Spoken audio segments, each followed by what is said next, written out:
Bab 225. Keesokannya di kediaman lama, ramai mempersiapkan aula. Tenda-tenda didirikan. Sementara itu Cecilia sibuk mengirimkan semua undangan kepada semua orang yang ia kenal. Sedangkan Sintasan sibuk menyebarkan undangan sesuai dengan permintaan Frankly. Saat Jimmy dan George sudah tiba, Cecilia mendengar semua cerita mengenai keluarganya yang sekarang masih berlutut. Mendengar ini, Cecilia berkata kepada Sintasan. Ia pun berkata, "Engkau siapkan pesawat untuk keluargaku yang sekarang berlutut di kaki bukit. Bawa mereka ke sini." Sintasan mengangguk menjawab, "Baik, aku laksanakan." Anggiani menatap Cecilia penuh kekaguman. Seorang wanita yang penuh welas kasih. Sedangkan yang lain merasa kagum dengan sifat Cecilia yang memaafkan keluarganya walau sudah berulang kali menyakitinya. "Nenek hanya bisa mengucapkan terima kasih atas maafmu untuk keluargaku," Ranilu berkata sembari membungkuk. Cecilia mengangkat Rani berdiri lalu berkata, "Mereka juga keluargaku. Besok adalah hari bahagiaku, maka mereka harus ikut merasakan kebahagiaanku." Semua kembali tersenyum mendengar kata-kata Cecilia. Sementara itu satu persatu tamu berdatangan dengan menggunakan pesawat yang disiapkan keluarga Lee. Bandara di Tibet hanya menerima pesawat yang membawa tamu Frankly dan Cecilia. Begitu juga semua jalanan di darat, semua ditutup demi keamanan acara ini. Penghuni pasar Blok A tempat Cecilia berdagang dahulu berdatangan. Bahkan salah satu petani langganan Cecilia pun diundang.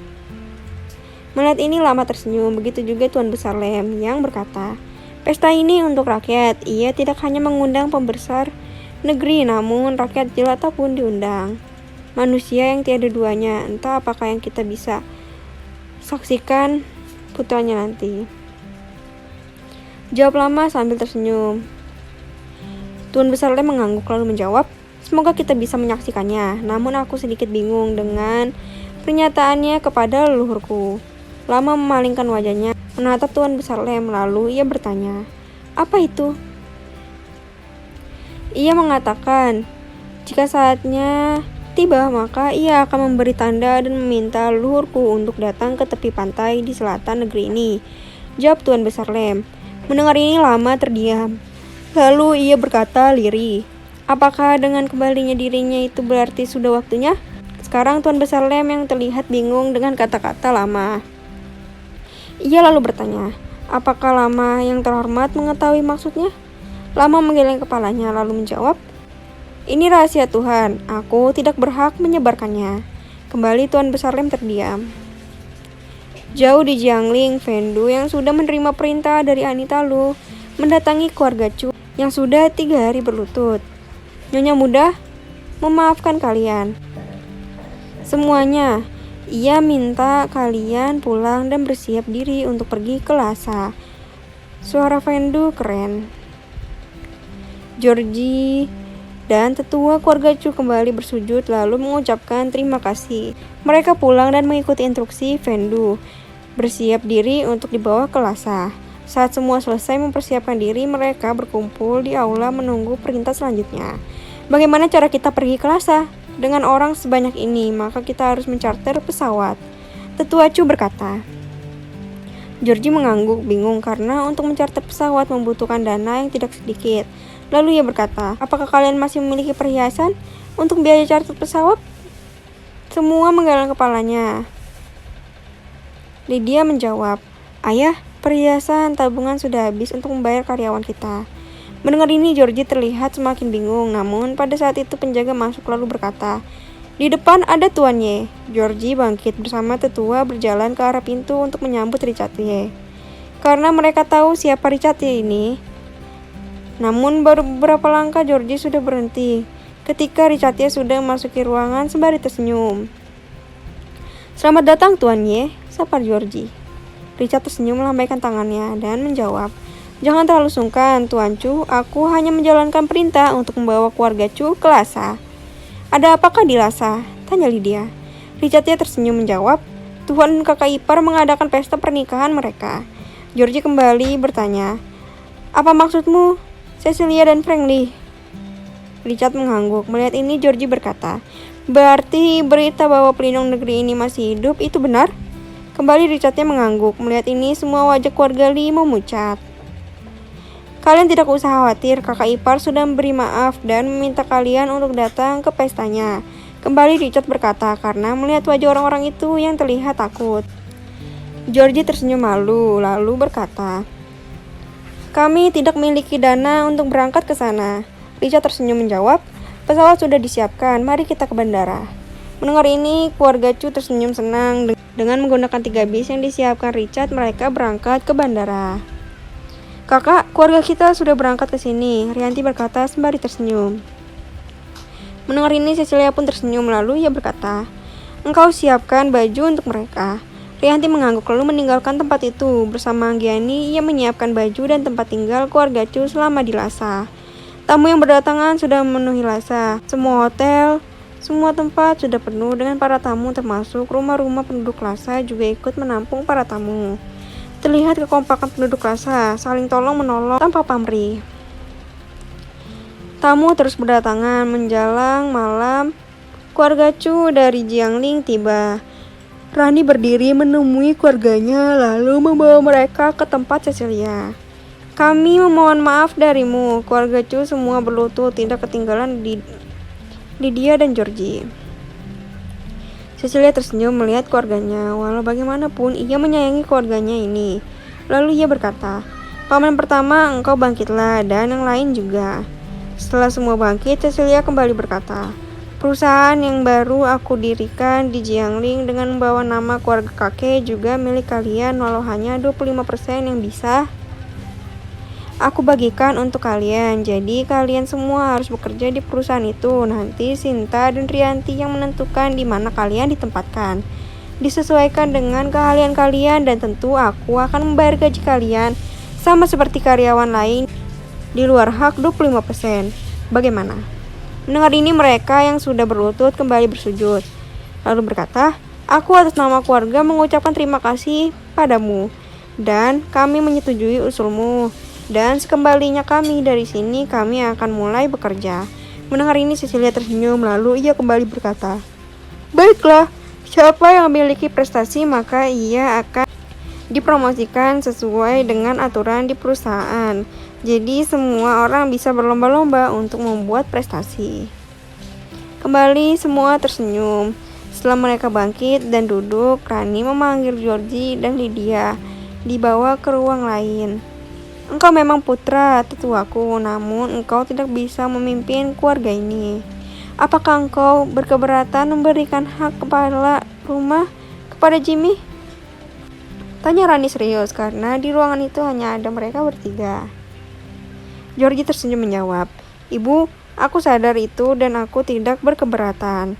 Rani tersenyum lalu berkata, "Bagus, nanti kita bicarakan kepada Jimmy dan engkau cucuku mulai hari ini engkau hentikanlah semua cara untuk menjatuhkan Cecilia, karena itu tidak akan pernah terjadi. Jadi lebih baik engkau melupakan semua ambisimu dan bekerja dengan baik di perusahaan yang baru." Lydia mengangguk lalu bertanya, "Bagaimana dengan perusahaan lama kita?" Rani yang sudah mendengar rencana Frankly tersenyum menjawab, "Perusahaan itu akan kembali kepada kita. Frankly sudah mengaturnya agar keluarga Lee membeli perusahaan itu. Uang dari pembelian akan diserahkan kepada keluarga Chu dan perusahaan akan digabung dengan perusahaan Cecilia." Mendengar ini, Georgie kembali tersenyum lalu berkata, "Mereka keluarga yang baik. Sekarang aku sadar bahwa selama ini aku salah menilai mereka." Rani mengangguk lalu kembali ia berkata, "Uang hasil penjualan perusahaan engkau bagilah secara rata kepada semua keluarga." Georgie mengangguk dan menjawab, "Baik, Ibu." Keesokan harinya, pesta pernikahan Frankly dan Cecilia berlangsung dengan meriah. Walau penuh kemewahan, namun tidak terlihat ada perbedaan antara pembesar dan rakyat yang menyatu merayakan pernikahan itu. Sementara itu, di seluruh negeri yang mendengar berita bahwa pelindung negeri masih hidup dan sekarang mengadakan pesta pernikahan di Lhasa, maka hampir seluruh negeri juga ikut merayakannya dengan turun ke jalanan. Hari itu semua aktivitas negeri terhenti. Semua merayakan pesta yang diadakan oleh Frankly untuk istrinya. Anita Lu yang tahu bagaimana di seluruh negeri rakyat bersukacita memeriahkan keluarga Lee di setiap daerah untuk menyiapkan makanan untuk semua rakyat yang ikut merayakan. Sungguh pesta terbesar yang pernah aku saksikan, Jackson berkata sembari mengelus janggutnya. Tufu yang duduk di sisinya menjawab, Tuan besar, cucumu pantas mendapatkan penghargaan sebesar ini karena ia memang spesial. Pesta pernikahan itu menjadi sorotan media lokal dan internasional. Mereka serentak menayangkan berita itu dengan menampilkan wajah Cecilia yang cantik bagai peri berpasangan dengan Franklin yang tampan. Roslyn menangis melihat putrinya berstanding di pelaminan bersama Franklin. Anita Lu yang duduk di sisinya berkata, putrimu pantas mendapatkan semua ini karena kesetiaannya dan pengorbanannya. Roslyn mengangguk, terbayang dahulu bagaimana ia selalu memaafkan putrinya demi untuk menyenangkan dirinya. Jika putrinya tergoda, tentu saat ini bukan putrinya yang duduk di sisi Franklin, raja dari para dewa perang. Begitu juga Rianti yang duduk di sisi ibunya berbisik, kakak terlihat sangat cantik dan bahagia. Anggiani menatap putrinya yang menangis lalu mengelus kepalanya, sembari berkata, tampamu mungkin mereka sulit untuk bersatu. Rianti menggeleng kepalanya lalu menjawab, mereka saling mencintai namun terlalu menjaga image sehingga membuat mereka terpisah. Jimmy yang mendengar celoteh Rianti berkata, apapun itu kakakmu mengakui bahwa engkau adalah emak comblangnya. George tertawa mendengar ini. Di pelaminan Franklin, Cecilia ditemui dua orang anak mereka tersenyum menatap para tamu. Ayah, kata adik, setelah pesta ini kita bisa naik ke puncak tertinggi Himalaya dan tinggal di sana beberapa hari sebelum pulang ke Jiangling. Tania berkata sembari tersenyum menatap ibunya. Franklin mengangguk lalu menjawab, kalau itu permintaan adikmu maka kita berangkat ke sana. Bagaimana kita masuk jika ada penghalang di sana? Tanya Cecilia. Tania kembali tersenyum menjawab, ada adik, maka tidak ada penghalang yang melarang kita untuk tinggal di sana. Keempat orang itu tertawa senang, penuh kebahagiaan. Apa yang keluarga itu lakukan tidak lepas dari pandangan semua orang yang juga ikut tersenyum melihat kebahagiaan keluarga itu. Apa yang dirasakan oleh tamu tidak melebihi kebahagiaan yang dirasakan oleh Cecilia. Pesta pernikahan ini begitu mewah, bukan itu yang membuat ia bahagia. Namun dengan berakhirnya pesta ini berarti suaminya, sang raja dewa perang, akan selalu berada di sisinya. Inilah yang membuat ia sangat bahagia. Apapun itu, semua penderitaan yang dilalui oleh kita, jika sabar menjalaninya dan selalu berusaha untuk selalu berbuat baik, maka hikmah yang kita terima tentu sangat besar. Waktu berjalan, pesta pun usai. Franklin sekeluarga menaiki helikopter yang akan mengantar mereka ke puncak tertinggi gunung itu. Melihat ini, Franklin berpikir bagaimana leluhurnya dengan berjalan kaki mendaki gunung hingga ke puncak tertinggi ini. Helikopter tidak dapat mendarat dengan sempurna, maka Franklin menggendong kedua anaknya melompat turun, lalu naik lagi mengambil istrinya. Di puncak itu tidak terlihat ada tempat untuk tinggal. Cecilia terdiam, karena angin begitu kencang, cuaca dengan rasa dingin yang menusuk hingga tulang. Tania berkata, ia pun berkata, di sana ada gua, tempat tinggal adik dahulu. Setelah berada di dalam gua dengan perabotan seadanya, Cecilia yang duduk di sisi Franklin berbisik, terima kasih atas semuanya.